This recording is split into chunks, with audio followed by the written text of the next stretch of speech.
Fala galera, beleza? Tudo bem com vocês? Estamos aqui mais uma vez, Salucard falando, para falarmos mais um pouco das regras aí de As Crônicas de Gelo e Fogo, né? O jogo de miniatura aí. Estamos fazendo a nossa terceira parte do vídeo de regras. E hoje, conforme foi dito, nós vamos estar trazendo aí o esclarecimento sobre as regras de combate, não é? Vamos falar também um pouco sobre o teste de moral e pânico. Vamos falar que esse teste aí também sofreu uma alteração nas regras novas da versão 1.5 aí. Vamos falar como ficou esse teste agora na versão 1.5. E vamos explicar também um pouco sobre as unidades não combatentes, né? Essas unidades aqui que ficam do lado de fora aí do nosso campo de batalha. Então, sem mais demora, já vamos lá direto ao nosso objetivo. Vamos começar falando aí sobre a resolução do combate, não é? O combate nas Crônicas de Fogo e Gelo funciona de uma forma muito simples. Ele funciona com regras que eu considero bem simples aí, se comparadas a outros tipos de sistemas que nós temos aí de board games. O combate das Crônicas de Fogo e Gelo é um sistema bem simples. Vamos lá. Primeira coisa, a caixa base aqui, ele veio apenas com unidades melee, né? Com unidades de combate corpo a corpo. Portanto, para que você possa realizar um ataque corpo a corpo, é necessário que você esteja em contato com a outra unidade inimiga. É necessário ter o contato das bandejas aqui, para que você possa realizar aí então uma ação de ataque corpo a corpo, quando você pode estar tanto 50%, né, como 100% aí em contato com a bandeja para estar realizando um ataque corpo a corpo. Nós temos aqui então deste lado a nossa unidade de espadas juramentadas Starks, tá? E temos aqui combatendo eles a unidade dos Homens da Montanha, aqui da casa de Clegane. Temos então aí, vamos usar como exemplo essas duas unidades, tá? Suponhamos que a ação é da guarda do time dos Lannisters, né? E ele que vai começar aí realizando então uma ação de ataque contra a espada juramentada. Quando nós vamos fazer o ataque, a primeira coisa que nós temos que observar é o valor de ataque aqui no símbolo de espadas, né? Tá aqui o nome do ataque dele. O valor alvo que ele precisa tirar no dado para acertar os inimigos, né? No caso aqui, os Homens da Montanha é 3 ou mais. E a quantidade de dados que você vai rolar de acordo com o número de fileiras que você possui. Como a unidade aqui está completa, está com todas as fileiras cheias, então ele vai rolar aqui o valor verde. Então ele vai jogar 8 dados para realizar o ataque contra a espada juramentada aqui dos Starks. Então nós vamos separar aqui 8 dados do ataque dos Homens da Montanha. E aí eles vão pegar aqui os 8 dados e vão realizar o ataque buscando 3 ou mais, que é o valor alvo, né? Vamos lá. Aqui, ó, nós vamos separar então todos os valores que foram 3 ou mais, tá? Todos os valores acima de 3 ou mais vão ser separados. Os valores que deram menos são descartados. E aí a gente tem que verificar algumas habilidades da unidade que está atacando. Tá vendo? Esse símbolo aqui dessa espadinha azul e preto no fundo e a espadinha amarela indica que essas habilidades são ativadas quando a unidade realiza um ataque. Ele tem a habilidade de Critical Blow aqui. Tá? Cada 6 que ele rolar conta como 2 acertos. Como aqui não tirou nenhum 6, então essa habilidade não foi ativada. E ele também tem essa outra habilidade aqui, que o defensor sofre -2 no teste de pânico. Já já a gente vai ver essa etapa aqui, então tem que lembrar dessas habilidades aqui. Portanto, os Homens da Montanha conseguiram um total aqui de 5 acertos, tá? Então eles atacaram a unidade das espadas juramentadas, conseguiram 5 acertos. Agora, a unidade de espada juramentada tem direito à defesa. Então a gente tem que vir aqui, tá, na unidade de espada juramentada, procurar o escudo aqui.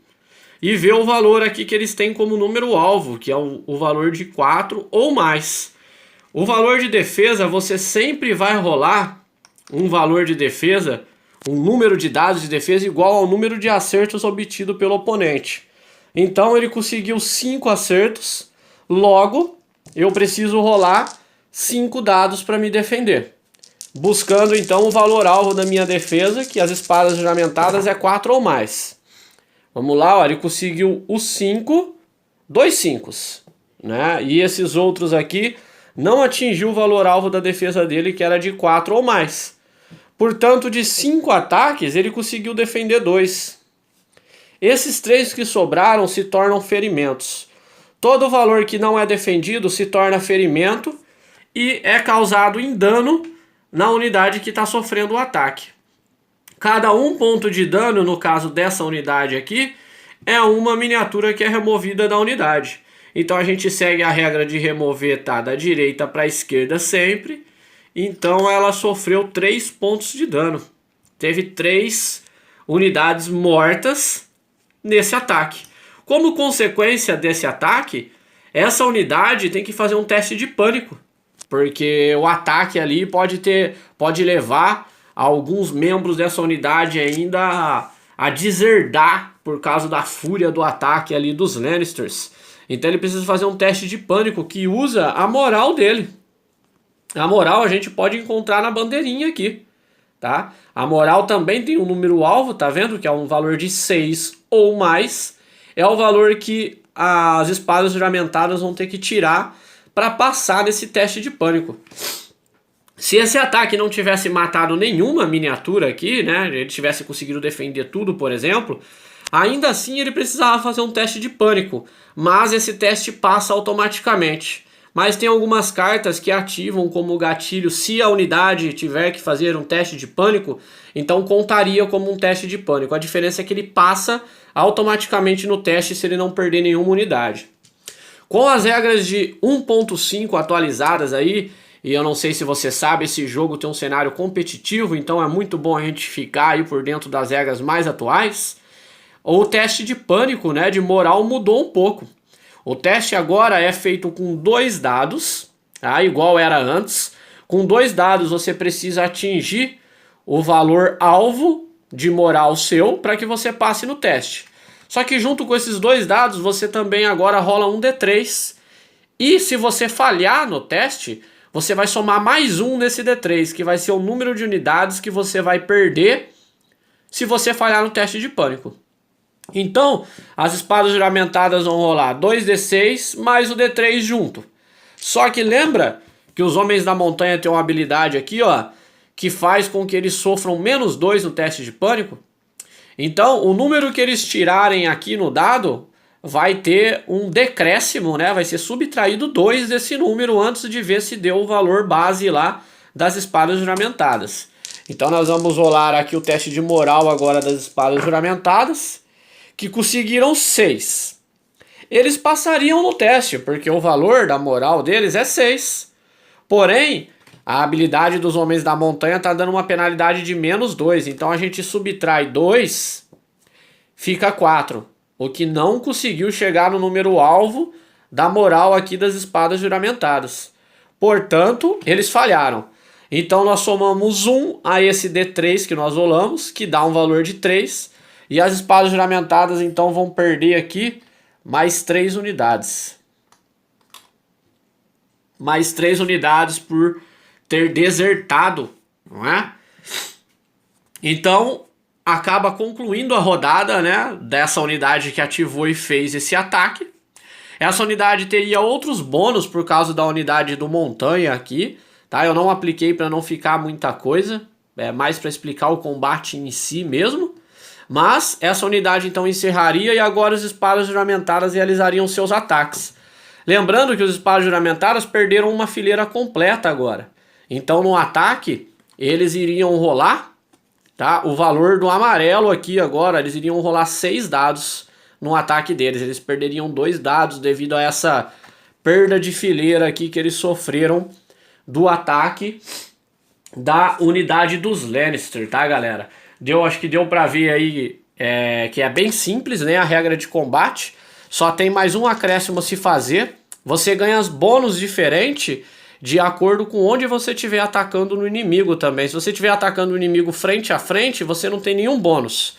Mas se essa unidade estivesse atacando eles pelo flanco, tá? Ou seja, por uma das duas laterais, quando você ataca uma unidade pelo flanco, a unidade sofre -1 de penalidade na defesa e -1 de penalidade no teste de pânico também, no teste de moral. E se tivesse uma situação pior ainda, tivesse sendo atacada por trás aqui, ó. Se ela tivesse sendo atacada aqui por trás, ele sofreria -2 no teste de defesa e -2 no teste de moral. Ou seja, seria aí uma penalidade bem grande, né? Seria um grande prejuízo aqui para as espadas juramentadas. O combate é isso aí, galera. Espero que tenha dado para vocês entender. O novo teste de moral, não é? Agora com a regra 1.5 também. Acredito que eu particularmente achei melhor do que antigamente. Antigamente o teste de moral podia ser muito destruidor. Você fazia alguns combinhos ali com a Cersei Lannister que deixava isso aí mais forte ainda, tá? Então, é isso aí. Agora nós vamos passar aqui para a explicação da parte do tabuleiro tático aqui, tá? Vamos falar sobre o tabuleiro tático, como funciona esse tabuleiro tático. Vou tirar essas bandejas daqui para a gente ter um pouco mais de espaço. E aí a gente vai falar sobre esse tabuleiro tático aqui, que quem vai jogar nesse tabuleiro tático são as unidades não combatentes aqui, né? Aqui a gente tem do lado dos Starks a Sansa e a Catelyn. E a gente tem também do lado dos Lannisters a Cersei Lannister e o Tyrion Lannister também. Tá? Como é que funciona? Quando você escolhe ativar uma dessas unidades, ao invés de ativar uma unidade combatente, você vai pegar, por exemplo, se os Lannisters querem ativar a Cersei, ele vai escolher um dos espaços aqui no tabuleiro tático para fazer com que a Cersei influencie aquele espaço e dê a habilidade em questão. Por exemplo, se ele escolhe a coroa, uma unidade inimiga tem que fazer um teste de pânico automaticamente, não precisa nem receber um ataque igual a gente viu ali. Você escolhe uma unidade inimiga para fazer um teste de pânico e esse teste é feito com -1 de rolagem. Ele vai sofrer -1 de penalidade. E a Cersei Lannister ainda tem uma habilidade de que quando ela influencia, ou seja, de quando ela está em um desses espaços aqui, você pega essa carta dela e você escolhe uma unidade inimiga para anexar. E aquela unidade vai ficar o resto do turno sofrendo -2 nos testes de pânico, de moral que eles fizerem. Ou seja, é um combo, né? Você já força o cara a fazer um teste de pânico com -3 de penalidade, né? E nas regras antigas, como eu disse, do teste de pânico, isso aqui era muito forte, porque você perdia a unidade de acordo com a diferença entre o valor que você tirou no dado, né? Por exemplo, se o cara precisasse tirar 6 e com todas essas penalidades ele tirasse 2, por exemplo, ele perdia 4 unidades. Se ele tirasse 1, ele perdia 5 unidades. Então isso aqui era muito forte. Agora eles deram uma equilibrada nisso aí. E aí então a Cersei Lannister tendo feito isso, né? A ação desse jogador vai, e suponhamos que o outro jogador quer pegar a Sansa aqui e vai colocar a Sansa para influenciar aqui também. Ele não pode influenciar o mesmo espaço que está a Cersei, tá? Esse espaço vai ficar tomado por ela o resto do turno, né? Isso aqui só vai ser limpo na fase de limpeza, na Clean Up Phase. Então ele vai ter que escolher um dos outros espaços.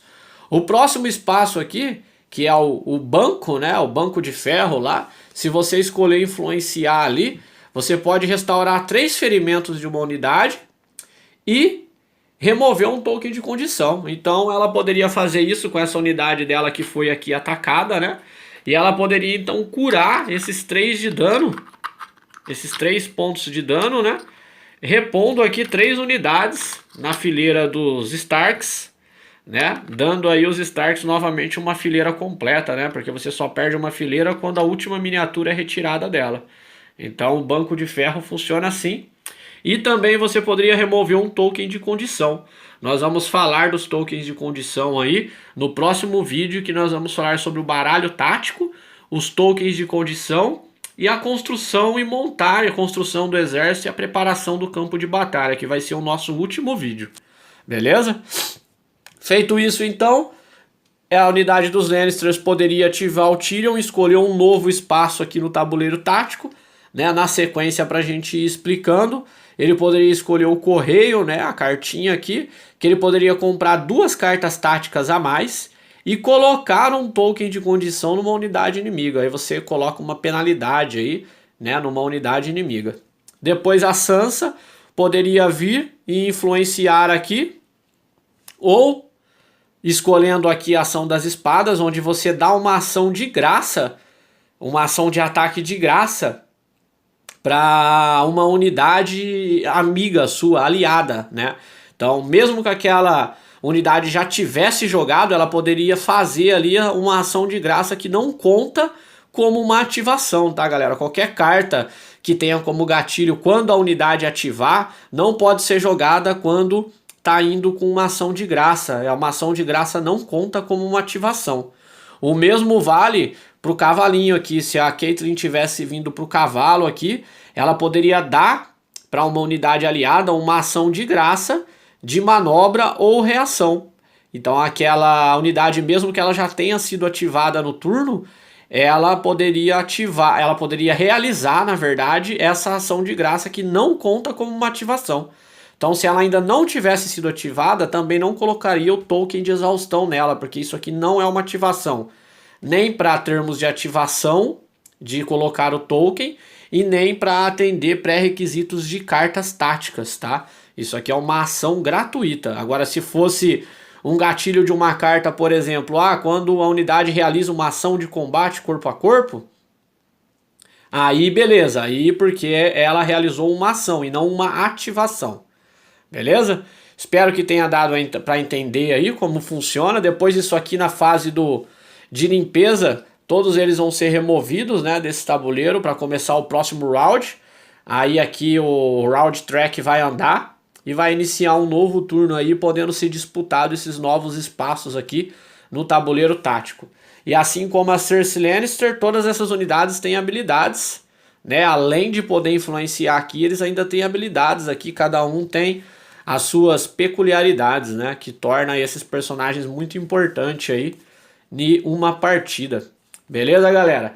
Então essa aqui foi o restante, né, da explicação aí da parte de regras de combate, testes de pânico e o tabuleiro tático. Nós vamos então estar preparando aí um outro vídeo para que nós possamos falar sobre os decks de comando, né, os decks táticos, que incluem as cartas dos comandantes.